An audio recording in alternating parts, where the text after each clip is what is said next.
Sa dami ng plano, minsan mapapatanong ka talaga, saan ako nagkulang?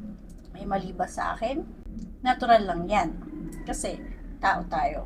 Nangangarap, nagpaplano, umaasa.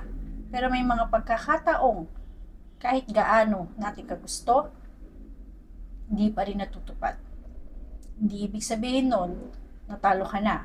Minsan ibig lang sabihin, may itinuturo sa iyo ang buhay. Sabi nga sa Proverbs 19:21, many plans are in a man's heart, but the purpose of the Lord will prevail. Ibig sabihin, pwede kang magplano at dapat lang. Pero, may mas malawak na plano ang Lord na hindi pa natin agad nakikita. Ang mga hindi natuloy na pangarap ay hindi sayang. Madalas, redirection yun.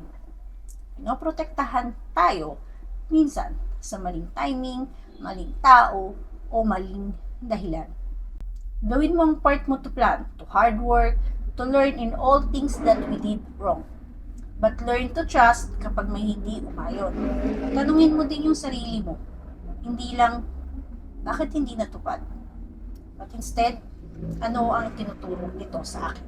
Then the growth will start in your life. Kapag inalign mo ang plano mo into higher purpose, then values, character, faith ay mas nagiging malinaw kung kailan lalaban at kailan magpapakumbaba. Hindi lahat ng delay ay denial. Minsan, preparation lang yan. At kung mawalang bigla sa'yo, bakit hindi iyon ang plano na bubuo sa'yo? Just continue. There is always a reason after all. And at the right time, you will understand bakit mas nananaig ang layunin ng Lord.